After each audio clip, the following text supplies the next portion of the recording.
तो first of हम जानेंगे कि यूरिक एसिड है क्या।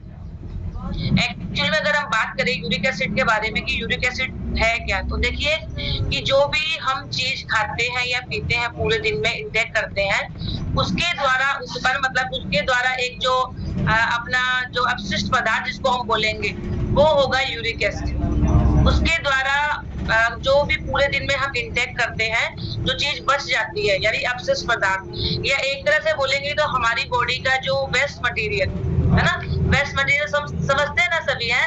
फैक्ट्रियों में दुकानों में जब वेस्ट मटेरियल आता है तो क्या करते हैं, उसको बाहर निकाल दिया जाता है। सेम वैसे ही है कि जब हमारी जो किडनी है ना, किडनी का रोल पता है कि किडनी का रोल क्या है, जो हमारे शरीर में किडनी क्या करती है, फिल्टर करती है चीजों को। तो जो चीज खराब होती है या जो अपशिष्ट पदार्थ जिसको बोलेंगे उनको वो बाहर निकालती है। तो कई बार क्या होता है कि अगर किसी की जो किडनी है वो प्रॉपर तरीके से फिल्टर नहीं कर पा रही, तो वो जो यूरिक एसिड है वो शरीर में रहेगा। अगर वो बाहर नहीं निकला तो वो क्या करता है कि हमारे शरीर में इकट्ठा होने लगता है। तो वहीं से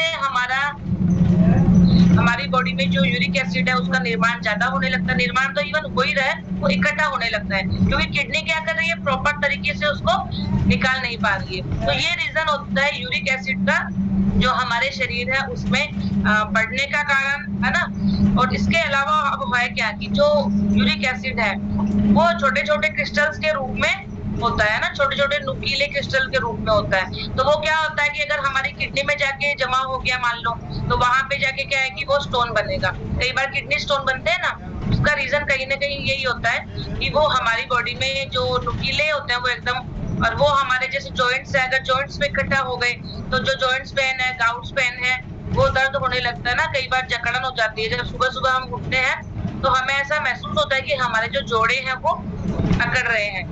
तो वो जो नुकीले क्रिस्टल के रूप में जो यूरिक एसिड होता है, उसकी वजह से जो मॉर्निंग में बहुत लोगों को जकड़न होगी या गाउट्स पेन होएगा ना, इवन कई बार तो जो जोड़े हैं उनमें हमारे सूजन भी आ जाती है। तो ये रीजन होती है कि यूरिक एसिड। अब इसके लक्षण जैसा कि मैंने बताया कि जोड़ों में सूजन, इसके अलावा भी कई चीजें ऐसी है जो हमें पता लगती है कि यूरिक एसिड के हमारे शरीर में लक्षण है। तो देखिए सबसे पहला यही है कि अगर हमें मॉर्निंग में उठते ही पूरे शरीर में जकड़न महसूस हो रही है तो हो सकता है कि हमारा जो यूरिक एसिड है वो बढ़ा हुआ है। इसके अलावा उठने बैठने में परेशानी है ना, और हाथों और पैरों की जो अंगुलियां हैं, ये जो हमारे अंगुलियां हैं, इनमें अगर स्वेलिंग है तो वो यूरिक एसिड बढ़ने का एक कारण हो सकता है। इसके अलावा कई बार जैसे बोला कि पथरी है ना, किडनी में स्टोन अगर आ गया तो हो सकता है कि मे बी अपना जो यूरिक एसिड है वो बढ़ा हुआ है। और अगर हम बात करें कि अब यूरिक एसिड की रेंज कितनी होनी चाहिए, तो वो भी देखिए कि लेडीज और जेंट्स में ना उसकी रेंज अलग अलग होती है। अगर जेंट्स की हम बात करें तो 7 mg डेसिमल वो उसका रेंज होता है जेंट्स में, वहीं लेडीज में उसका 6 mg होगा। लेडीज में उसकी रेंज कितनी होगी, 6 mg। तो ये यूरिक एसिड की रेंज है लेडीज और जेंट्स के बॉडी में, ब्लड में। और एक्चुअली में होता क्या है कि जब किडनी फिल्टर नहीं करती है, वो जमा होने लगेगा, तो वो यूरिक एसिड क्या है कि हमारा जो ब्लड है, ब्लड में जमा होने लगता है। तो इसकी जांच अगर हम कई बार टेस्ट करवाएं तो वो ब्लड के जरिए ही उसका पता लग पाएगा कि जो हमारा यूरिक एसिड है वो बढ़ रहा है ना। इसके अलावा ये कई यूरिक एसिड ऐसे होते हैं जो क्या होते हैं कि ब्लड में अपने आप घुल जाते हैं, और जो नहीं घुलते हैं, मैम का मैसेज आ रहा है। हाँ मैम, आगे हम बात करेंगे इसके कारण और इसके लिए हम क्या खाने पीने में कर सकते हैं। नेक्स्ट आ रही हूँ इसी पॉइंट पे, तो अभी आप बने रहिए।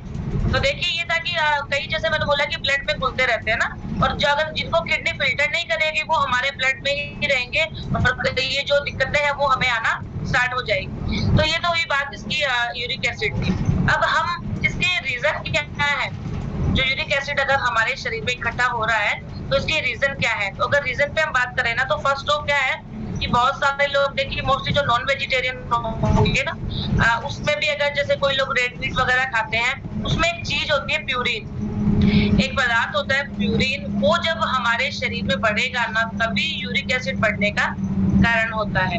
तो और इसके अलावा अगर हम बात करें तो मोस्टली ये कई लोगों में आनुवंशिक होता है, जैसे कि हमारे पेरेंट्स को है, हमारे ग्रैंड पेरेंट्स को है, तो ये पीढ़ी दर पीढ़ी हम लोगों में अपने आप आ जाएगा। लेकिन अगर देखिए कि हम अपने शरीर का ध्यान रखेंगे और जो वर्कआउट या जो भी हमें बताया जाता है, जो भी डाइट हमें दी जाती है, अगर हम वो प्रॉपर फॉलो करेंगे तो ऐसा नहीं है कि हमारे ग्रैंड पेरेंट्स, हमारे पेरेंट्स को दिक्कत आई है तो हमें भी आएगी, है ना। इसके अलावा कई बार हम बहुत स्ट्रेस में होते हैं।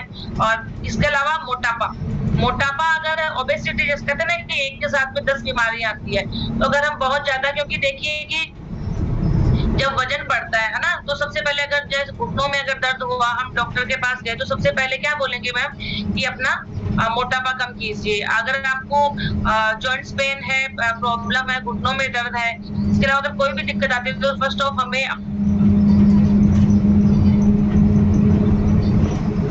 अपना जो सलाह दी जाती है, ठीक है। इसके अलावा लंबे समय तक कई बार क्या करते हैं कि हम लोग खाली पेट रहते हैं, उस वजह से भी ये दिक्कत आ सकती है कि अगर हम लंबे समय से बहुत, जैसे कई लोगों का दिनचर्या होता है सुबह खाया उसके बाद सीधा डायरेक्ट रात, मॉर्निंग में नहीं दोपहर में नहीं खाते हैं, या शाम का जैसा हम मील प्लान करते हैं वैसे नहीं खा पाते हैं।